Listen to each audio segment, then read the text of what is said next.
Ziba sawa 3 buli lwakutaano n'olwokubiri nange Flavia ngaze okutuusaako the dating point. Mwebale kutwagala. Thank you for subscribing. Mweyongerere ddala okusubscribinga, olikinge, osharinge. Gy'onookoma okulikinga buli video gye nteekayo gye gy'okoma okutambula, gye gy'okoma okugetinga viral. Mwaba commentinga bamikwano. Njagala abantu 10 bokka. Abantu abagenda okusooka commentinga emweno show yange eno. Abagenda osooka okunjagala, okundaga omukwano. Okulaga Flavia mbuno byakola tubyagala. Ngenda ba mentioninga musho yange agenda okuddako njogera amanya gammwe ne waje osinzidde. Keep on subscribing or liking or sharing. Akakada kogenda okunyiga ka notification. Buli video gye ngenda okuteekangayo yegwa agenda okusooka okugiraba. Buyondo Jones yajja ku show yaffe n'oba the dating point ng'anoonya omubezi ow'okubeera naye ng'anoonya omuntu oyo omwagalwa twamumufunira naye tebyatambula bulungi teyamusiima gwe yasubwa kamala omukuddizayo katono omala okumulaba kafanana akaviiri ke wasibye olwalayo omutima gulu yagukwagadde bwagazi. This is love at the first sight. Mbadde njagala kwongera kumanya cause leero nkulabye nesikumanyi ensonga lwaki nasazeewo tube ne kaddeeti ngera okumanya biki by'oyagala nange nkubuulira ebitonotono byenkola nawe nkumanye kuba omukazi alaga mukulu mu ndabika n'ate obwongo bukyali buto. Ensonga lwaki nze muteereddewo embeera ne muganze njagala muntu gwe naabeera naye ebisinga obungi agende ng'abyesalako kimu naye alaga tali wiringi kuta kintu na kimu ate nange ndabawo tewali pulaani. Olaba wanzibodde otandise n'okumanyira okumputa omwana omuto. Kati nga lwaki siikuyite bwentyo olw'ensonga nti ngezezaako okuteera omukisa ku mmeeza. Musajja alese ekyapa ku mmeeza ate otandika mugamba mbu akwesomera. Sandize buddeeti nga ndi mwana muto. Buyondo mumwerabiddeko yasigala akyali ku lisiti yaffe ey'abanoonya era n'atuwagwa omulimu tusigale nga tumunoonyeza oyo omubeezi ow'ebirooto bye. Tuba tukyali awo n'wabawo n'omukyalo omulala eyajja Sumaiya era nga naye anoonya omubeezi ow'okubeera naye. Twamumufunira naye era ne byatambula bulungi teyamusiima. Gwe yamusubwa kamala omukuddizayo katono omale okulaba Sumaiya kye yayogera. Nice to meet you. Nice meeting you. I'm Collins. And I'm Rona. Hi, Rona. Nice meeting you. Nice meeting you too. Are you willing to change a religion because of me? Because me, I'm a Catholic. And if when we are going for weddings, you come to our side. Which side? Which side you are still renting? Which side? I was still renting a house. Renting is not an issue at this moment. That's a different thing. Tugenda kufumbira tyanga toyina na waka. I have a place. You understand me? That's our home also. We can start up. Now this thing of ours. Yeah, we can revise stuff. Things can work out. Think about it. Tigenda twala bangachi kugo ngamba tigenda things can work out tigenda twala bangachi ngokubanga okoze nze byenjagala kukoze obanga toli willing obanga tobiyina so ngambe banga le kigenda twala go kuzimba nyimbo kukwetela business then after that period of time maybe we can continue with this. Yeah, you're so principled. Na ichenzudde first relationship yange kyali kyekimu nti omusajja ebintu bye nali njagala yali tabiina. Okay, so we now like your permanent house? No, I'm still renting. Oh my god. Okay. What? You know, it's weird. It's weird, man. Yeah, person I was looking for, I wanted a man self-employed, but you are telling me I tell that position, genuine company, at least impact percent attend building a market here is not easy. And yeah, I understand the sort, but nenyumba nyinyo ngambe toyina. Sumaiya ne Buyondo ekitimba kyabakute oba akasengejja. Katumala okula waje bigenda okuggwera. Nena badde mpitayita ku YouTube. Nenda bomuvuka MC Hafi. Azanya comedy ate MC. Gwamwetaaze genda mu description below ojjagiraba oba si kyogenda ku YouTube channel ye gye bayita MC Hafi. Kamalo balaga katono nnyo ku video zatera okukola tukomeo. Keke teria yo nyao nyao nyao ro mulabye ko gwe.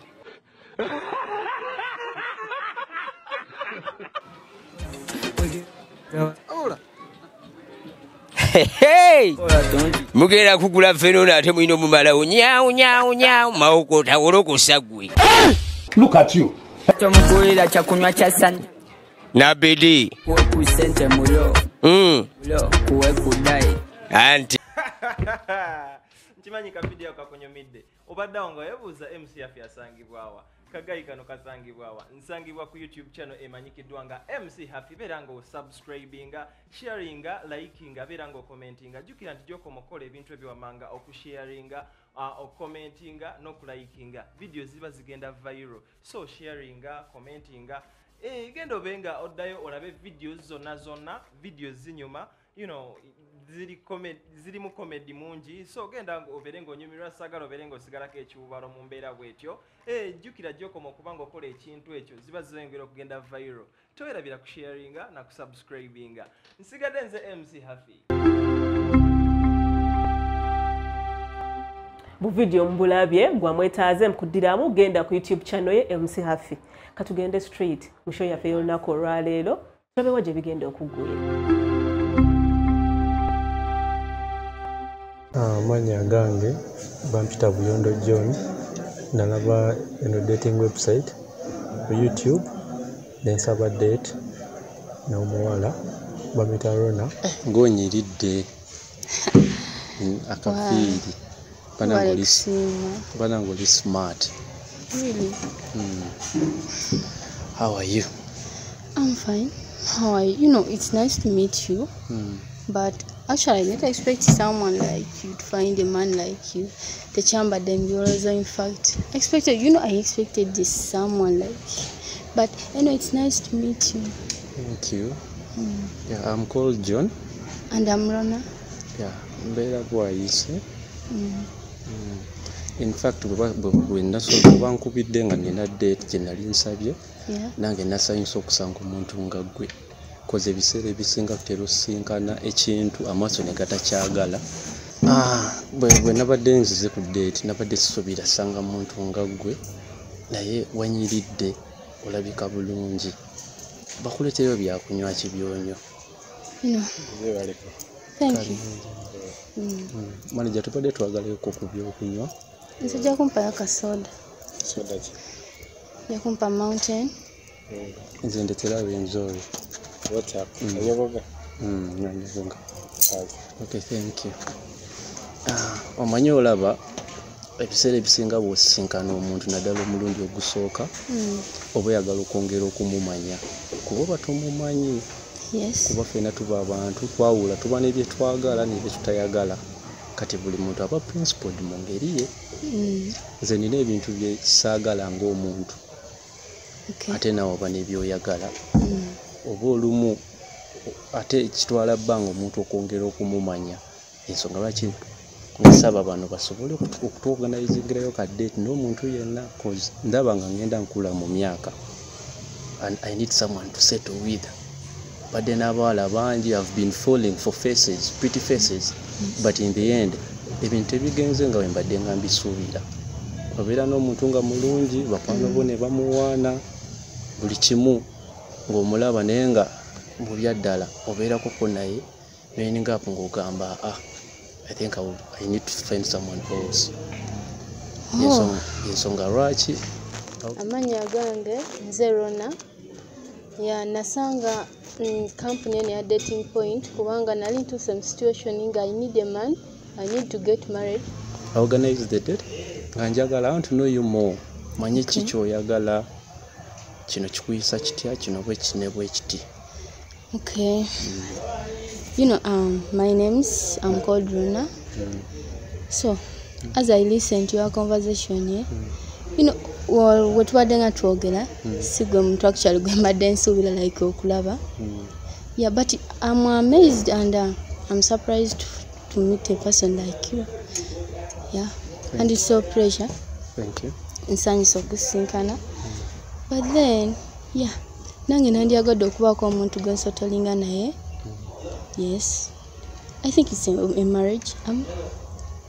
No, I just want to know you because when nayongera okumanya because olaba nowadays obuzibu bwe tusanga naddala ffe abasajja omuntu omulaba very few months n'omwagala nga temugenze ku mu courtship for a very long time nomaliza ng'otomedde naye mbadde njagala tubeereko tudeetingeko ebbanga eriwera nsooke ndabe oli otya mu mbeera zo cause past relationship zange ze mbadde zikaabya n'amaziga. Olw'ensonga nti I've been giving in all but in the end I've been getting disappointed. Kitegeera? So you've been disappointed. So tonjagadde wondabye tonjagadde nkwagadde kuba amaaso galabye ekintu omulundi ogusooka ne gakyagala naye I need to know you more. Okay, you need to know me more. Kiki oyagala okumanya? Okay, buuza nziremu. Buuza, ask anything. Njagala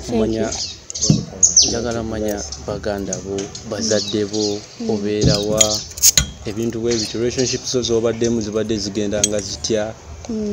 Kitegeera bintu bingi cause ndaba omuntu gw'ensosolo nkulaba nga stranger wadde tuli babiri amaaso gasobanga kwagadde naye naawe osobola obba nga olina byoyagala oba kanku example osobola obba nga oli muwala musiraamu taatawo nagaba nsaagala musajja atali musiraamu. Ekitegeera osobola okwesanga tucontradictinga mu bintu ebimu kyobalaba wano oyongera omumanya omuntu embeera ze mpola. Thank you. Mpola. You know, Mr. The way here you are saying, nebyogera byonna ndabira ddala nga you really want to take a lot of time. Okay. Naye nga bw'oba ondabye ng'onjagadde tisagala nnyo kitwale nnyo bbanga ddene okitegeera sagala nnyo kitwale nnyo bbanga ddene cause bw'oba ondabye n'onsiima then why to take along. You said oyagala okumanya bazadde bange baganda bange abo within a relationship ojja kuba nga obamanya oba gwe kito kyagala cause me I wanted marriage. Yeah. Anti kale ensonga lwaki njagala omanya ebintu ebyo olaba ebiseera ebisinga osobola okupapa n'omuntu in the end notomera ate njagala muntu wakuba naye reason being nze ng'omusajja I'm a bit old. I'm turning 28. Okay. I've been dating girls of 22, 23. Yeah, I also have been dating. Yeah, I've been dating but years back. Ebintu bitambula yes byatambula bulungi. That's why I'm still single and I really want to get married. Yeah, so gongama nti yagala kumanya simanyi yagala kumanya ntya okitegeera. Nina kati byenjagala okubuuza. Okay, go ahead. Aisooka byonna relationship gye wasemba okubeeramu kyekyabaawo. No relationship nga omanyi omuntu mufunamu obutakkaanya nali sobola guminkiriza like ebintu bye even the mother-in-law wasn't good at me so twali tetukwatagana bulungi ne mami we ate nga ye kennyini talaga nti nafaayo kundifending eri mama we kitegeera so I could not bear the situation. Yeah. That's why I'm still single at the moment. Okola? Yes. Of course, I'm working and I'm having my company there in Nansana. What about you? I also work. Fe tutunda electronics, TV, fridge, bwebityo. Kati ebiseera ebisinga tutundira nnyo online. Okay.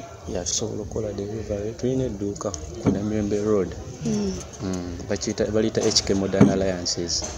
So ebintu byensinga okudiringa the electronics microwave webityo washing machines webityo kati story yange relationship zange zenzeembeerangamu sometime back I've dated girls for so many years naye issue gyendaba eryawo eri awantu wamu oba sometimes osobola nga olina omuntu gw'oyagala okubeera naye nga guwulira oli committed naye ng'alaga kyoliko esi kyakola ki kyaliko yensonga lwaki tutuuka mu gino emyaka ng'abavubuka ne tulemererwa ne bagamba kati nze nfuna okusomoozebwa kw'amaanyi olumu ŋŋendako mu famire yaffe my mom stays in Entebbe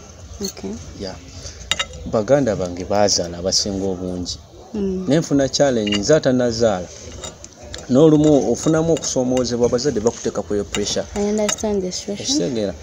Naye kati olumu oyinza obutabanyonyola bintu bize bibeerawo mu relationships ebiseera ebisinga obungi kyoba olaba this time round bade njagala kuba keen nnyo ndabe omuntu gwe njagala okubeera naye for the rest of my life ali serious anasobola okubeera nange kyoba olaba this time round nasazeewo not to go for looks oba mulungi oba si mulungi as long as ajja kubeerawo. Okay, now I understand. Yensonga lwaki wayegadde okumanya. Nyongera okumanya oyongera okumbuulira nsobola obeera wano ngewamwe muli basezi nga simanyi. But how can you just say that just in this situation? Akumala gamba kitunga ekyo naawe. Anti ezo issues zibeerangawo olw'ensonga nti omuntu buli obeera n'omuntu nga tomutegeddeeko bbanga liwanvu n'omujja out of the blue n'agwa bugwi mu kintu. Sometimes osanga embeera bw'etyo. Akitegeera. Okay, you know the thing is mbeera busy, you know, working, mbeera busy nga nkola, so oba oyagala okumanya, I don't know how you are going to do it, but I'm bit busy, so sisuubira nti oyagala kummanya naye simanyi oba nafuna time okitegeera. Time ojja gifuna lwaki omuntu tebamumanyira mu lunaku.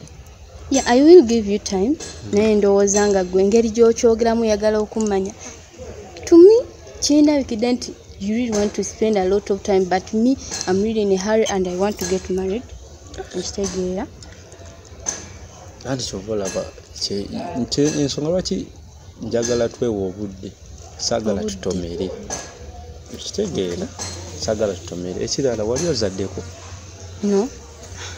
Naye nga wali okirowoozezaako?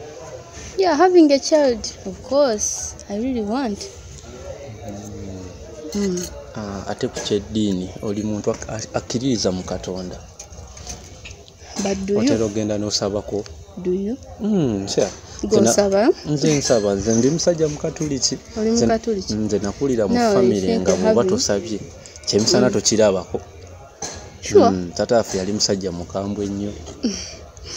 Now you're having a problem that I'm a Muslim and you're a Catholic. So that's a big problem. Because I'm a Muslim, now you're a Catholic. So how are we doing that? Simanyi. Oma basobola okunzikiriza nga nze nga siri musiraamu. Kuba waffe tekyanibadde nnyo na buzibu kuba ebiseera ebisinga omukazi atera okutwala eddiini y'omusajja. Naye kati osobola osanga nga tetaatawo bo bazaddewo bakambwe nnyo. Oh, now that's a problem. How are we solving that? Because me, I'm really a Muslim. I've grown up going at the mosque. Nga tusaala nkuze nga nsiiba katugenda kikola tutyatelinga my parents that njagala kufumbirwa musajja Mukatuliki. Ekyo kigenda kubeera kitya? Ate nange ng'omuntu, you know, that's putting that apart. Ekyo twandibadde tukyogerako. Nina comment gye nabadde nsoma ng'omwami omu yeemulugunya agamba essimu tebaako. Essimu kweri yayo yafunamuko obuzibuzibu. Si yenze agenda ogikwata, waliwo agenda ogikwata abivunaanyizibwako, agenda ogikwata akuddemu. Gikubeko kati bakunnyonnyole ky'oteekeddwa okukola. Oba si kyekyo gikozese ku WhatsApp kwokka. Kuba ne WhatsApp tukunnyonnyole. Kati gwanoonya omubeezi oba anoonya omwagalwa, registration waffe wa $5 nga tukuyingiza mu database yaffe.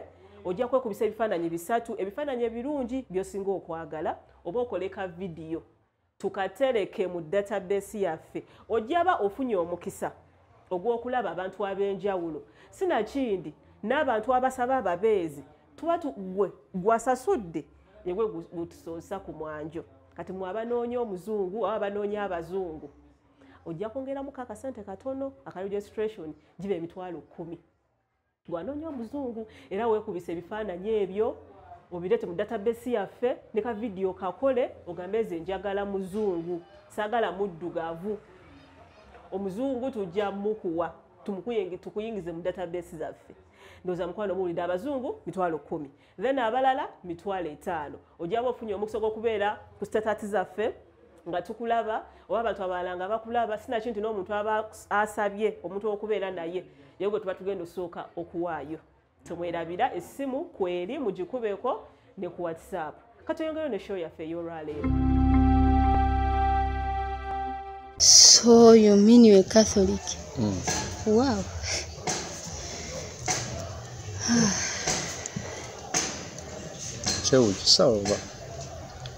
Yeah, of course, kubanga. Neewunyiza kuba nze ndi Musiraamu. ngo tekikwewunyisiza?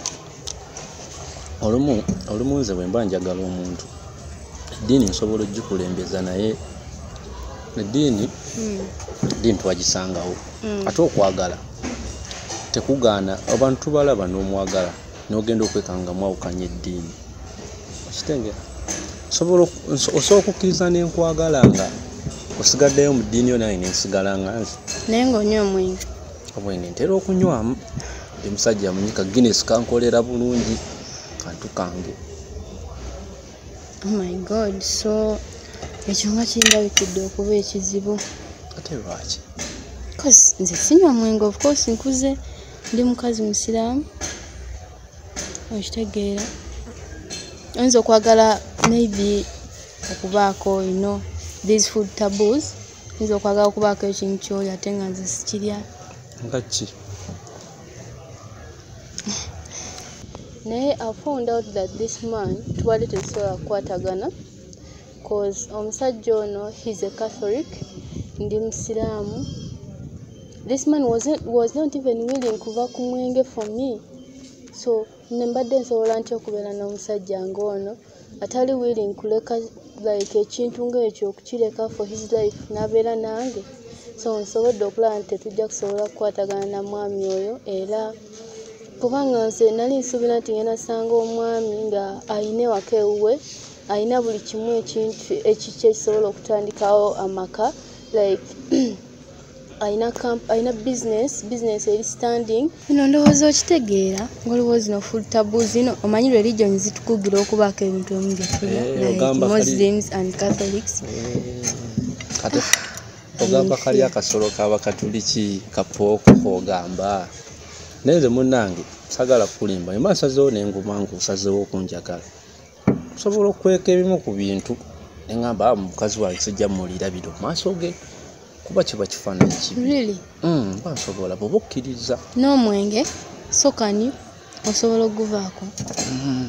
Ngoogo ntera okunywamu olumu siri bali abanywi b'omanyi ennyo naye olumu webinsobako nga bw'onogamba olumu ninamu ebinsumbuwasumbuwa ntera okunywamu nga bw'obimanyi. Naye naawe anti obwo ebizibu bwe tulina, nze ndi musiraamu and you a Catholic, so osobola okuva ku mwenge? You know, that's my question. Lwaki buli muntu tumulese n'abeera n'ebyakozesa gode nkimu oyinza obbayo n'ebintu byo nenkulekerayo tomanya with time mpola nyinza okukeera nga ekintu kivuddeko omanyi si kintu kyangu kuva ku kintu mulundi gusooka okitegeera mweba nga muze mukwatagana mpola tubawulira abasajja be batega eddagala ly'omwenge nga badde munywi mu luwuli n'akeera nga buli wanywaziza buzza balance. So the thing is tosobola kuva ku mwenge pana osobola kugamba nti ngenda guvaako naye as time goes by you never know. Osobola okutandika nga ngenda nvaako mpola kitegeera naye ekyo kikusalawo okujja kuva gy'oli bw'oba nga gwokkiriza n'olaga nti things can progress and go on teri kiba kitasoboka. Omanyi olaba mu kwagala kuno kasita mwesiima buli kimu kiba kisobola otambula.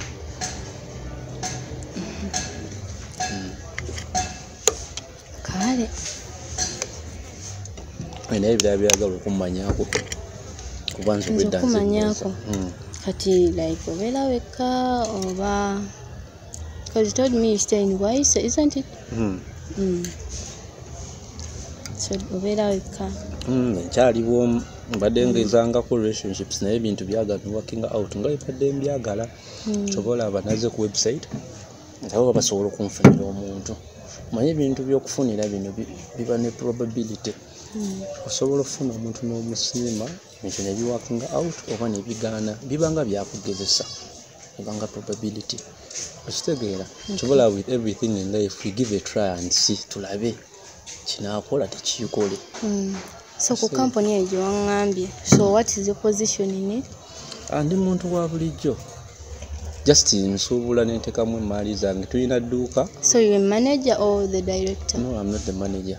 Tulina edduuka tulimu abantu basatu tusuubula ne tuteeka then ne tutunda kati wali ku rent tugabana ffenna Kitegeera eringa subrenting. Kitegeera ninga yekozesa. Sirina nnyo oyinza okubeerawo nga gwolina by'oyagala n'ogamba njagala musajja bw'ati alina kino bwekityo kitegeera. Njagala muntu oyo gwendaba gwenja osobola okwezimba naye tupushinge life. Nange nveeko mu muzigo mbeereko mu nnyumba ennene nga yaffe babiri naye tetulina ngeri gye tusobola So you are telling me nti obeera mu muzigo? Mbeera mu muzigo nkyali muvubuka nneeyiya bweyi. Okay. Obadde osuubira ki? Nze mmanyi munaye nze nina ennyumba like yange, nze ndi mukyala mukozi, nina ennyumba yange. And I'm the director of my company, that company I'm telling you about. Nze manager. So nawo ngamba nti no like muli basatu ate ennyumba okyabeera mu muzigo. So how are you going to deal with that? So oyagala kumpasa nga tugenda kubeera mu muzigo?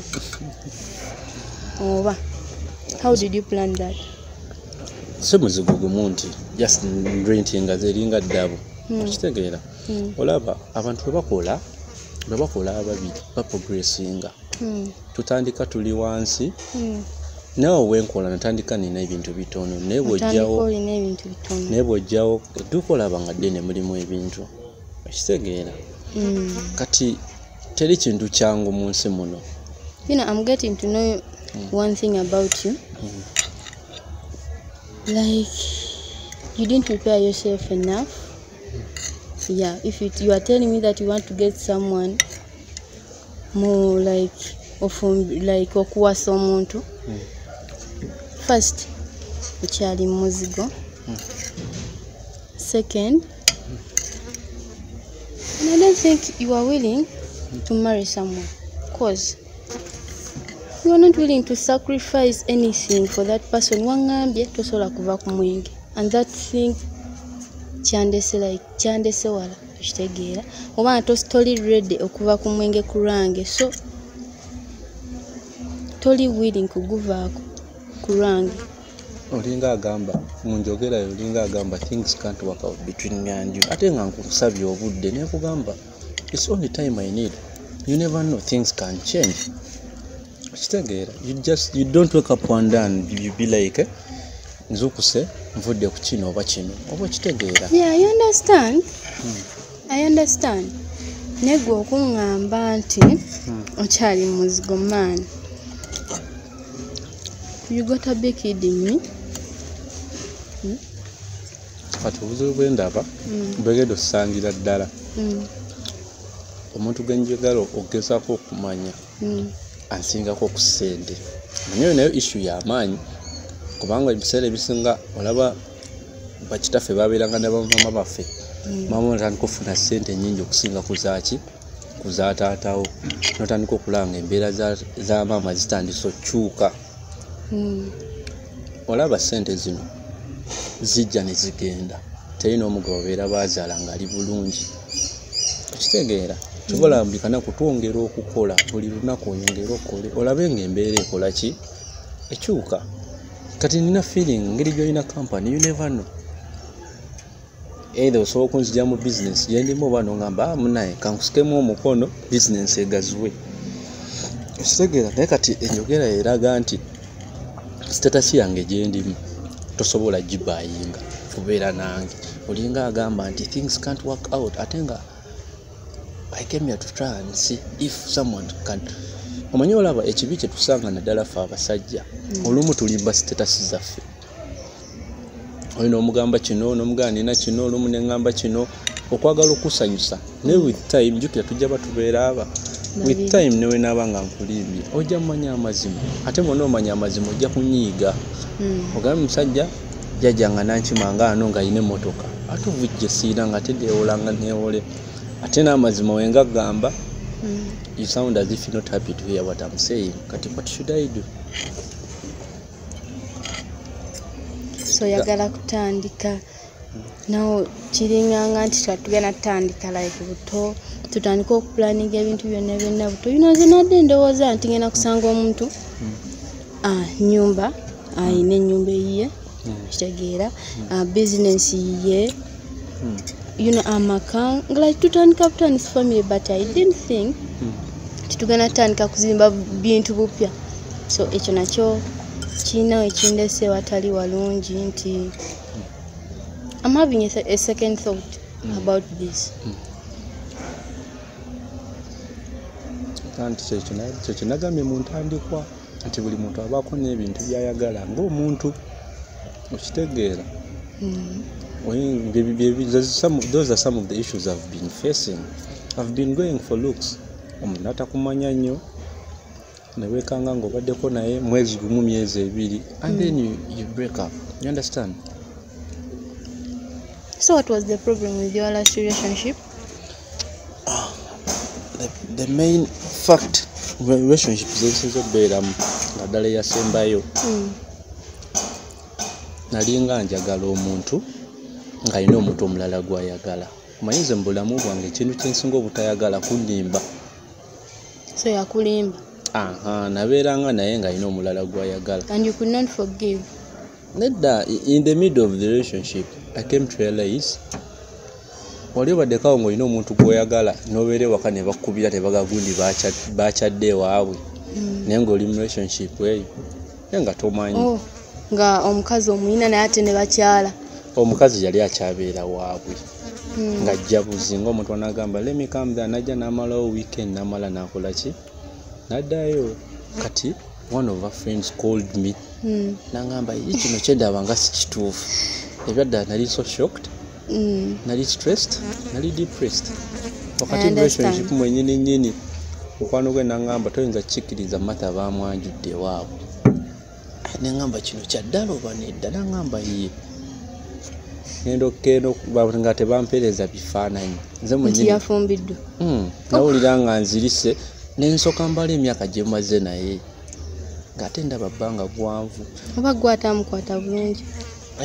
Nagezaako kyova olaba obuzibu bwe tusanga tubeera mu level oba nkunyonnyola ntya tubeera mu bulamu nga gwe oyina w'oli naddala kati abaana abawala baagala nnyo baagala bisinga ate olumu tuba tetunnatuukayo. Kitegeera naffe tukola tulabe nga tuba bulungi.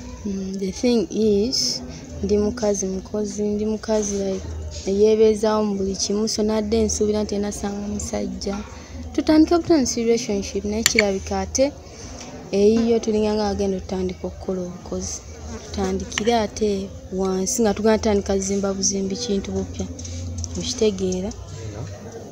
Naye kyembadde nsuubira si kyenfunye olw'ensonga nti omuwala abadde so principled abadde mukambwe nnyo abadde ng'ali ku poliisi. Actually I'm so disappointed. Kansuubire aba website bananfunirayo dating endala because nagamba sijja kupowa paka nga ntuse ku gwenjagala. Kansuuba nanfunirayo omuntu anasobola okunyanguyiza but I'm disappointed.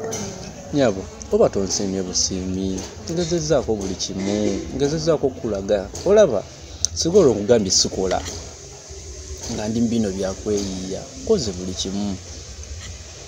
Nsobola okukitegeera sebo nkitegeera nti okoze naye that wasn't my vision. Nze kyenabadde njagala nyayagadde omuntu nga tugenda kwesanga ng'akoze nga yakola okitegeera ayina ewaka ewuwe okitegeera ebintu byeyo nga tugenda kwanjula bwanjizi to get married okitegeera naye ate kyensanze nti gwe kyoyina nti oyagala tutandike buto tutandike kola process nene eyo tutandike buto okitegeera ekyo sijja kusobola nakyo.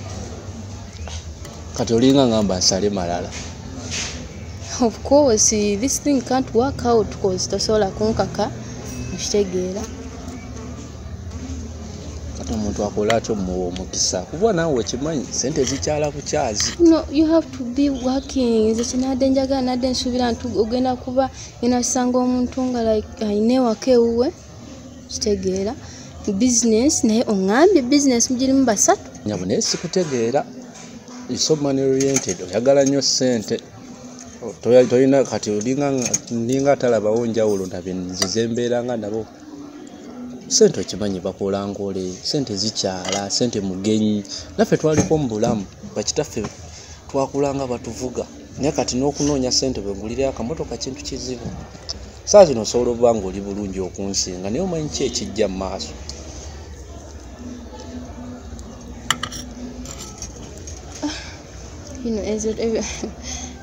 Ekyo ky'oŋŋambye ate nakyo kirala ki ekijja mu maaso. Singa nze nadde mmanyi kozi tubadde nga twogera nze nga mmanyi nyenasanga omuntu tugenda startinga live straight awo naye okusookera ddala waŋŋambye waka okyali muzigo ekyo nakyo ne kinkuba wala. Even this thing of religion kubanga you are Catholic and Muslim, even that thing is different.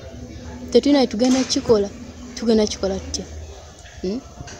Oganya ova ku mwenge. And that's the first thing. At least singa ngambye nti no, I'm willing to give everything. Okuwaayo buli kimu kyonna ku lwange n'ova ku mwenge, you know, and we start life. Naye ongambye tosobola ekyo tosobola guvaako, you're not the same religion, nyumba. Omanyi ebintu bye byakutandika like bigenda twala obudde oba okitegeera. Ate nga nze njagala kufumbirwa straight awo. The man is still renting. Mbadde sobola kukkiriza kubeera na musajja ng'ono cause mbadde neekoleredde yani mukazi akoze ebyange nga njagala bwagazi musajja tutandika Tans life. Atandika Tans life nga buli kimu kyonna yamaliriza okukola nga mbadde manya anoonya mukyala kusetolinga in marriage. Naye nkizudde nti tannaba akyalina long way to go. Ate nga nze siri willing kutambula naye that way.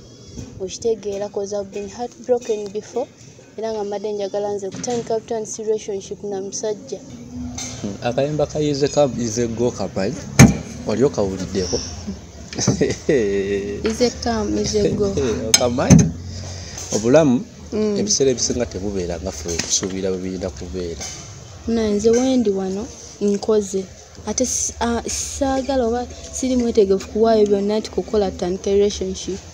Not actually.